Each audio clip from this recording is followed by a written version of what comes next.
네, 지난주 마지막 거래에 발표된 PCE가 거의 완벽에 가까이 발표가 되면서 투매 심리가 진정이 됐습니다. 3대 지수 모두 강세로 마감을 했고 현재 미증시 나스닥과 S&P 500 지수 그린라이트를 뿜어주고 있는데요. 자세한 개장 상황과 함께 글로벌 이슈 만나보겠습니다. 뉴욕 증시 경제 전문 유튜버입니다. 유선환님 연결되어 있습니다. 안녕하십니까? 네, 안녕하십니까. 네, 금리 인하를 가리키는 지표들이 계속해 나와주고 있습니다. 이번 주 스케줄 브리핑 부탁드립니다.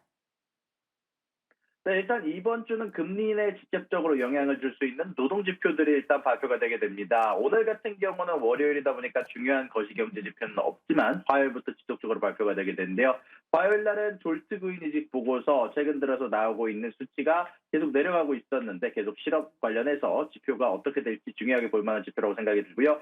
수요일 날에는 ADP에서 발표하는 비농업 고용 지표가 발표가 되게 되고요. 그리고 여기에서 제일 중요한 스케줄인 FOMC에 대한 상당히 결정이 되게 됩니다. FOMC의 성명서와 파월의 연설로 이어지는 지표가 발표가 되게 될 텐데 시장의 예측은 일단은 금리 동결 그리고 9월 금리 인하에 대한 힌트가 나오지 않을까라고 기대를 하고 있고요. 목요일 날 같은 경우는 실업상 청구 건수와 그리고 단위 노동 비용 그리고 제조업 금융관리자 지수 ISM 제조업 지표가 나오게 되게 되고요. 그리고 금요일 날은 미국의 평균 시간당 임금 지수 그리고 비농업 고용 지수 그리고 실업률이 발표가 되게 됩니다. 네, 해당 지표들 저희와 계속 함께 하시면서 주시하시기 바라고요. 이어서 애플이 9월로 예상을 했었던 애플 인텔리전스 출시 시기를 10월로 연기할 것이라는 전망이 나왔습니다. 이유가 궁금한데요.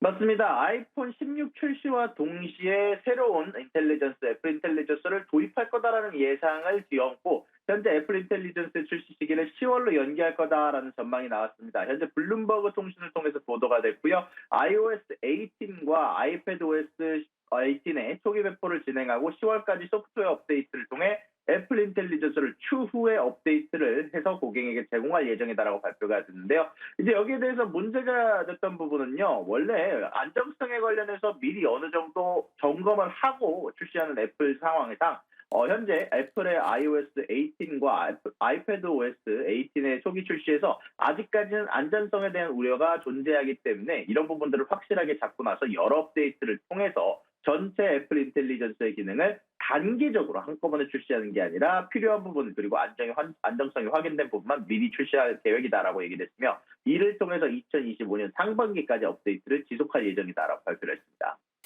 네, 이어서 하이네켄이 중국에서 9억 4,900만 달러의 부진을 겪으면서 또 부진한 실적을 발표를 했다라고 합니다. 세부 데이터 짚어주시겠어요?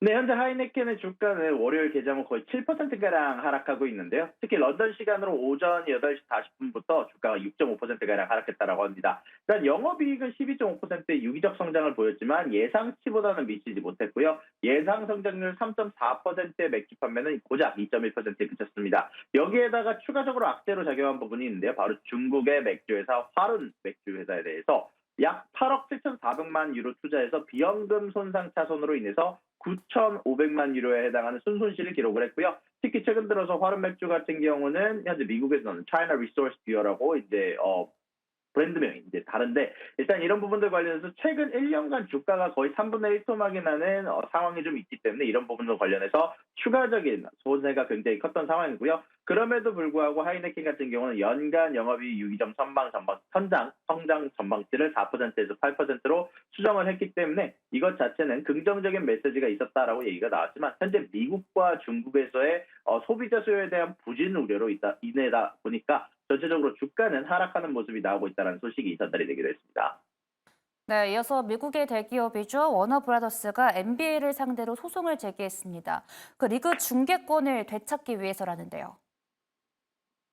맞습니다. 사실 워너브라더스 같은 경우는요. 미국 내에서 굉장히 오랫동안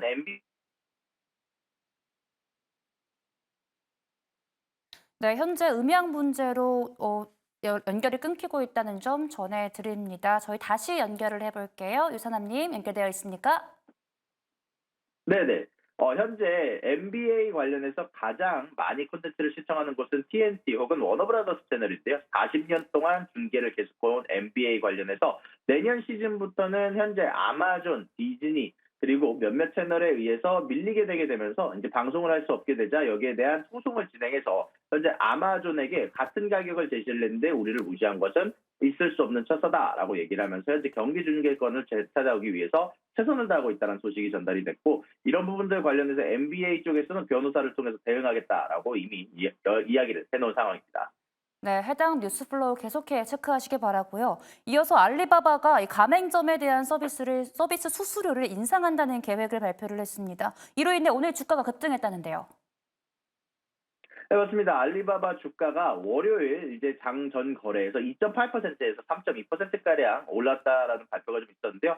일단 보고서에 따르면 알리바바가 판매자에 대한 서비스 요금을 인상할 계획이다라고 얘기를 했습니다. 여태까지 알리바바 같은 경우는 연간 고정된 금액을 받고 있었는데요. 이제는 티몰과 타오바오 플랫폼에서 판매자에게 확인된 거래에 대해서 0.6%에 해당하는 서비스 요금을 부과할 예정이다라고 얘기가 나왔는데요. 이런 부분들은 이미 경쟁자에서 진행하고 있는 부분들이다 보니까 아마 많은 손님들을 잃지는 않을 것이다라는 예정이 되고 있고 현재 이런 부분들에 대해서 소규모 판매자에게는 새로운 서비스 요금을 면제할 수도 있다라고 블룸버그에서 보도가 나왔다 보니까 추가적으로 이제 판매자들이 티몰에서 떠나가지는 않을 거다라는 판단하에서 현재 알리바바의 주가가 장외에서 상승하고 있다는 소식이 전달이 되기도 했습니다. 네, 내일 마이크로소프트와 파이자 등 다양한 기업들의 실적 발표가 예정이 돼 있습니다. 계속해 저희와 함께 하시면서 투자에 도움되는 이야기 얻어가시기 바랍니다. 오늘 통화는 여기서 마무리할게요. 지금까지 뉴욕 증시 경제 전문 유튜버 유선남님과 함께했습니다. 오늘도 고맙습니다. 수고하셨습니다.